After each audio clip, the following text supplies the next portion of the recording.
Hello, welcome to Kerbal 1.8.1.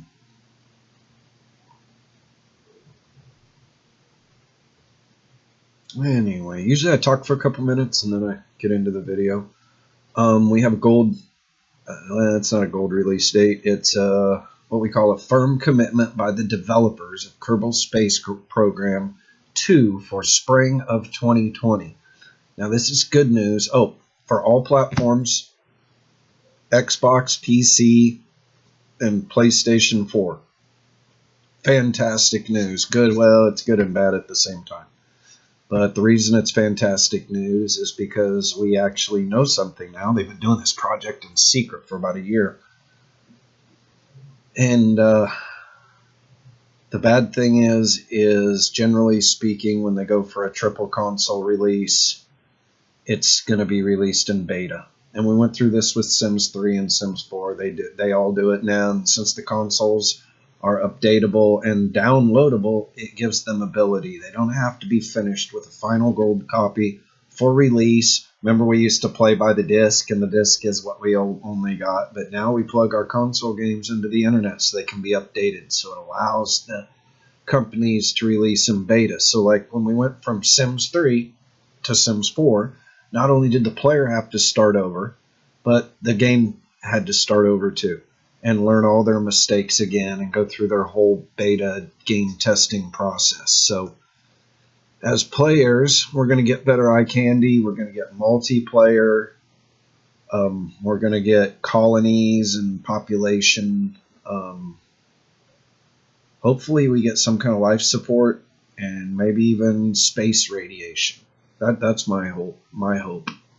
Definite EVA activity, IVA activity. Anyway, the thing we're going to sacrifice is the thing that makes this game great is the physics, and they're going to have to relearn, just like we had to learn in Kerbal 0.05 to, when did they do the physics update? Was it 3 or 5, or did they do 2? Anyway, so we're probably going to sacrifice in physics, and the seasoned players are going to feel like we've done this before and we don't want to do it again. And then we're just going to mod the heck out of our Kerbal 1 and go back to building our universes and developing our talents there with what we're used to now. What we're going to just have to do is dig in and put our head forward and bust through the learning curve and accept the changes. And that's easier said than done sometimes.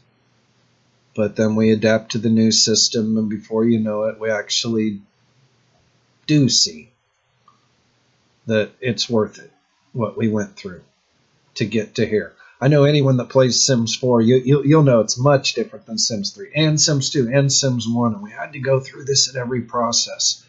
But Kerbal has always been a niche game, and they might be trying to go for mega popularity, which might be a mistake. Anyway, if you've never played the game anymore, all right. So that's the end of my rant and my doctrine talk. Anyway, I call myself PaceDex. That's Pilot and Space Training Experience. That's my YouTube channel. I really don't care if you subscribe or not, or even watch this video. I sometimes think that I make these videos for my dead relatives to watch me later, or some kind of archival history purpose. And the other thing I'm doing is trying to hone my skills, because I'm real and I'm raw, and I do these demonstration videos, which means I'm going to be pulling on controllers. I also have a throttle and a rudder control. I'm over here with my fingers, so I'm doing this stuff and this stuff. I'm talking at the same time. I'm also demonstrating this edutainment software system. That means we're having fun and we're learning at the same time. And so it's really difficult. So I'm basically practicing and honing my skills. Nothing else really matters to me. You know, if you watch and learn, that's great. Someday maybe I'll make videos that are meaningful and relevant to my immediate cause. Right now, I'm just preparing myself for whatever that is. Sometimes we don't even know where our life it will take us. So preparation now is unknown, how we're going to use it in the future. And this is oh so important in crisis management. You just start pulling stuff out of everywhere. So wisdom helps. Wisdom over ignorance, compassion over anger, and gratitude over greed is always the path to follow. Try to stay in the middle. Don't get extreme anywhere. That's the best place to be. And also stay ahead of the game. And you put all those things together at the same time, and what you got is a human being that can almost walk and chew gum at the same time. Now, if he opens his mind and his heart, then maybe he'll actually become a full-functioning genius. So there's not a lot of difference between walking and chewing gum and genius. Sometimes it's just a matter of being wise enough to know where to direct your energy, or having the resources available to direct you to that end path. Anyway, so did I say I ended my rant and then I continued it? We're at the 6-minute mark and we're going to start right now. So what we're doing here is we're going to start a new game. And since you already went through a 16-hour program and have a terrible universe, and you just kind of want to start over, but you don't want to start over, if you know what I mean. You want to move forward fast, or maybe utilize what you learned there and do this a lot quicker. But we did it pretty quick there. I showed you the fastest, most efficient way to remember 4 missions, most of the building upgrades, and a lot of money with Kerbal experience. Anyway, now we're talking later, but we're also going to start over. So let me show you what I mean. So let's just call this perks. All right, it's going to be a Kura mission because that's what we're like. Now, I usually spend a lot of time staring at these flags and studying them, but I'm just going to, I don't even know. I don't want to be political in any way. Now, this is a G-rated video. For some reason, YouTube, let's just pick this one, has sent me an email, and I don't know how they did this because I don't necessarily make my video for children, but children sure can watch it. Actually, I do. I mean, I think 7 to 11 is the best place to start. If you want to hit the upper echelon of your career, you got to start young. So, yeah, I guess I do make this video for children. Actually, let's call it for everyone. If anyone knows anything about anything and studies physics, then you'll know that everything has everything to do with everything else. That's just the space-time continuum and how it works. And that's all just a fancy schmancy way of talking about the universe and its function and our relationship to it. Man, they write volumes and develop philosophies around those little silly questions. All right, moving on. This is where we get our perks now. We started from scratch before, and it was a little bit of a grind just to get to the moon. So what we're going to do is we're going to start with 90 science. Okay, can you see? We're just barely nicking at the surface. This is a little bit of starting stuff. Okay, and then I'm going to come in and I'm going to give myself, let's see, what would it be? 75, 75, 225, 50, 375, 475. Let's just go in there somewhere. Did I say 475?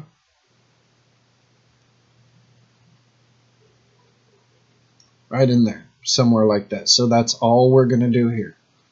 Nothing else. Sometimes if you want to add balance to the starting fund, what you could do is take your fund reward and back it off to like 90% and then, or even 80. And so what we've done here is we've said, since you're going to let us start with money early, we're going to balance the game out. You can actually create difficulty here. And since it's an open-ended game, there's really no such thing as cheating at this point. It's just where do you want to start to create your challenge level. It's like you're setting the parameters of your simulation program at this point. Later, if you cheat, you can call that cheating. But right here, we're setting the parameters of our simulation programming. And what this is going to do is get us a jump on what we already know so we don't have to grind. I don't know why you abandon your other Kerbal verse. I'm forced to by a setup change. We'll go from 1.0 to 1.3 and everything gets lost. And then I have to have 2 versions of Kerbal on my system. And there's a whole way to create every version of Kerbal you have with every mod you have and a whole file system. But I usually just play with the most modern one and try to move forward and adapt. That's the way I've always done it when I do my alpha and beta gaming. And then even as I continue into this full release, public, all access gaming, I somehow, anyway, there's always something new. There's always something better. What I'm talking about now is balance and the parameters of your simulation. So let's just move on real quick. Advanced. Kerbals level up immediately. I'm on G-force limits. I'm not going to do part pressure limits because I might want to do something underwater and it's a pain in the behind when you have your Kerbal just doesn't make stuff that takes underwater pressure. So sometimes I need something that's not designed for underwater pressure. It'll just collapse like a tin can after about 50 meters.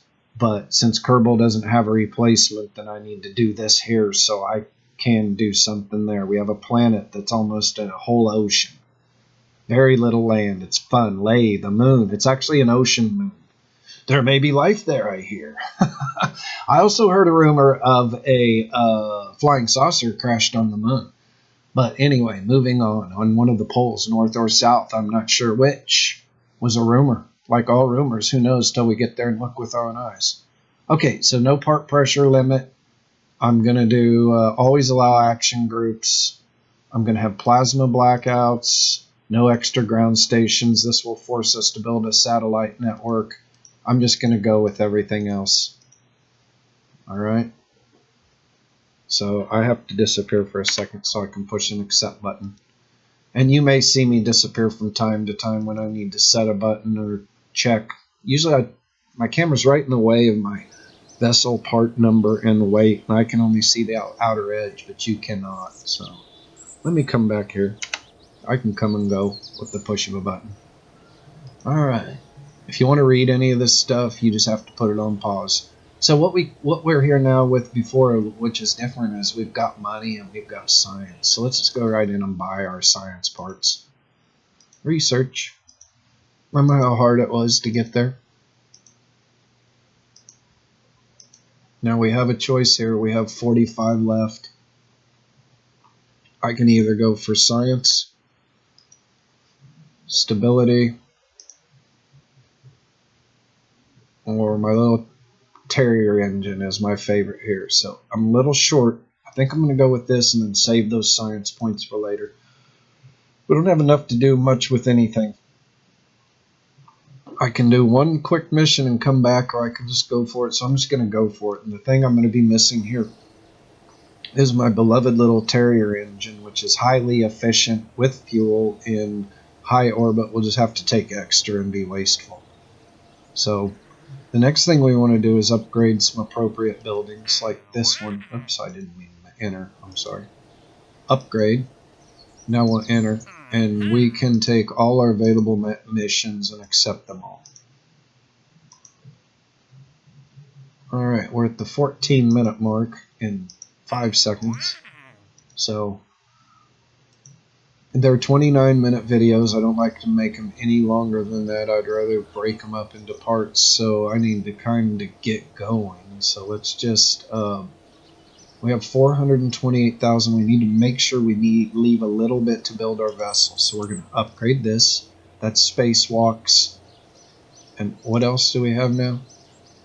Can place flags and do spacewalks and can have 12 Kerbals.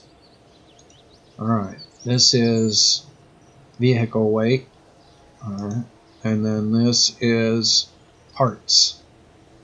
Okay, we're not going to, we could have upgraded this one, but we'll save it. We're going to do things with our manual eye and our intuition rather than instrumentation. This builds really good core value training when you can see it without the dials. And then when the dials come in, you know, you can zero in. But let's just build a quick ship.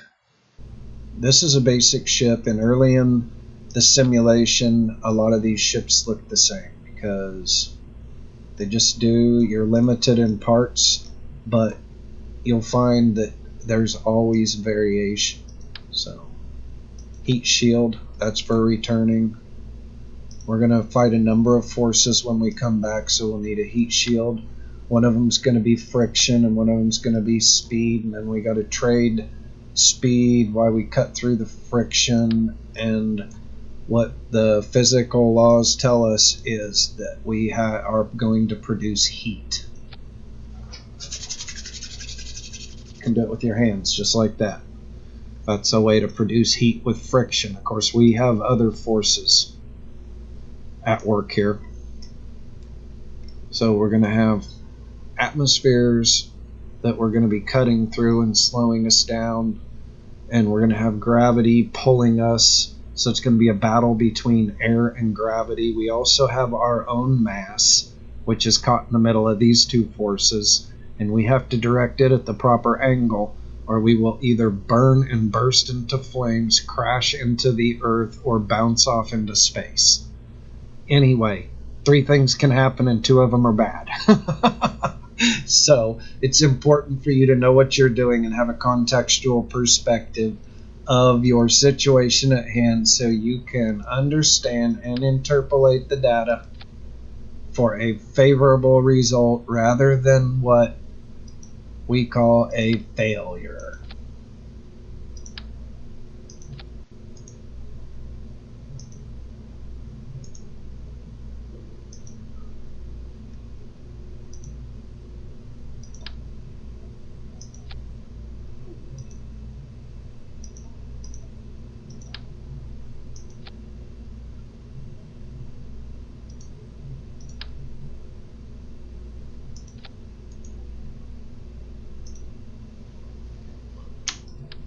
Alright, I'm just doing it.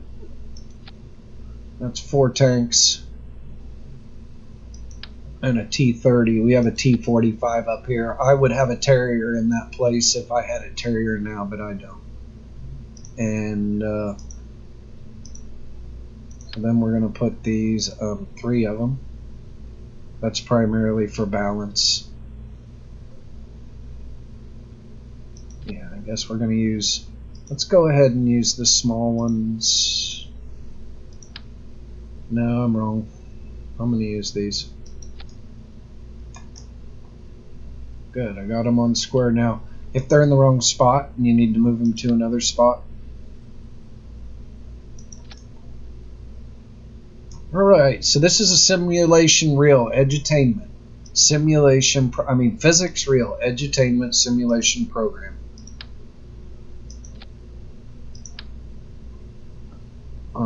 We have the center of mass here.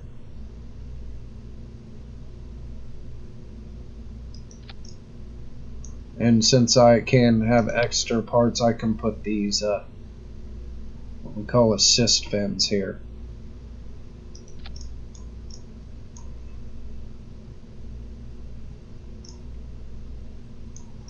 Alright, so let's just call this an Z-Craft and save it right there. Now if we can make adjustments to it, and if we mess something up, then we just reload the Z. It's like backing up your data or saving your work when you work in a computer program. And if this is the first computer program you've worked with, that's great. I mean, you'll be a kid, like hopefully between 7 and 11.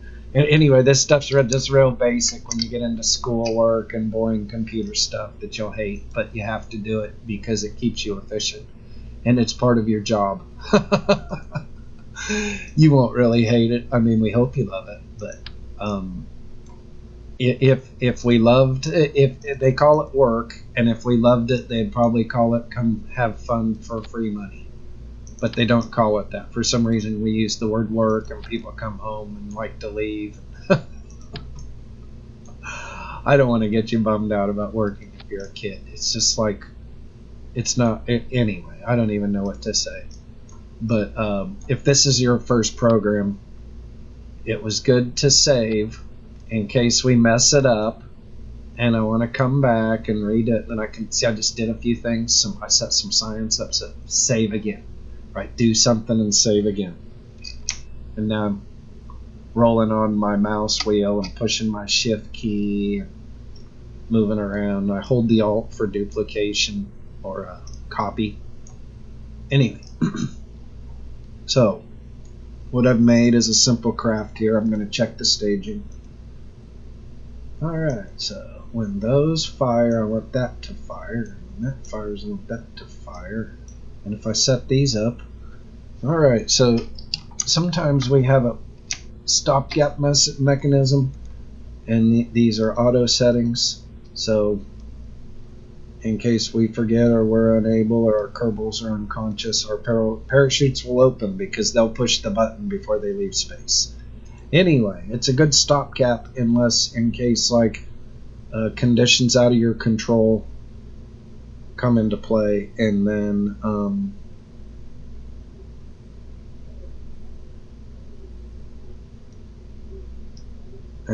you have a stopgap measure to prevent yourself from accidentally making a mistake because everything's either over complicated or it's either out of your control or you just forgot. That happens too, mistakes because someone just forgot. That's why we have alarm clocks, and so that's kind of like what I'm talking about. Oop, I only wanted one of those.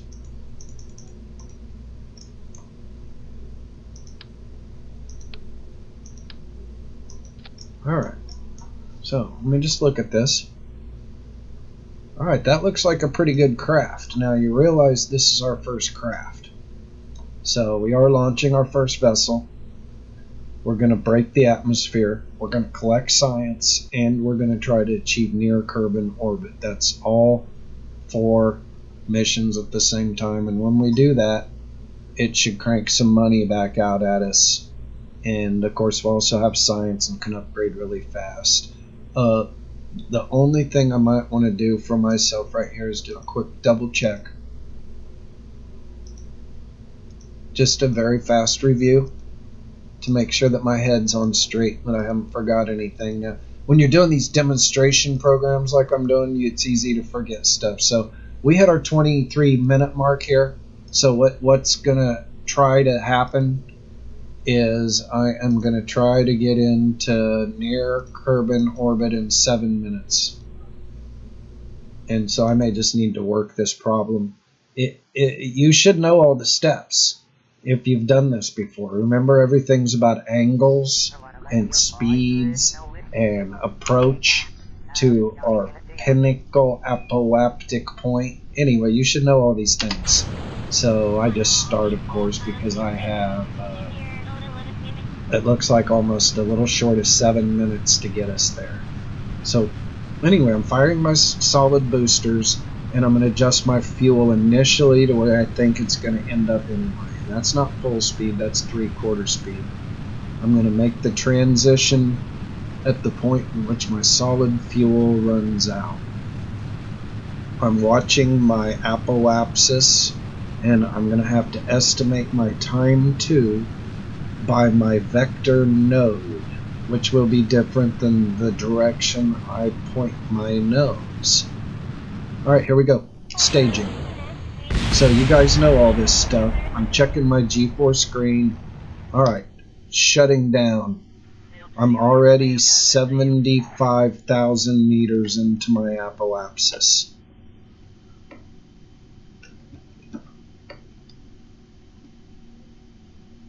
Alright, so space starts at 70,000 meters, so that's actually our goal, is to get into space, knock all those missions out real fast. The ones that took us 2 missions and a specific order to achieve, we're just going to wipe out in the first mission. Now, as we approach space, we can log our pressure data. We can take our mystery guru report. we will check our temperature. And this is upper atmospheric readings before 60,000. I'm going to do a crew report. And then I'm going to do an EVA. We just left the capsule, did an EVA report in upper atmosphere. While I'm here, I'm going to collect my data. Take data. Now I'm going to take this data too.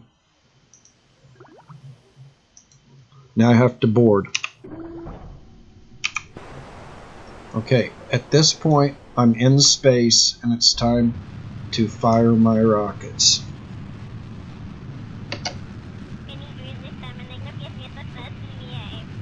Alright, now I'm going to be working here, so it may be hard for me to talk.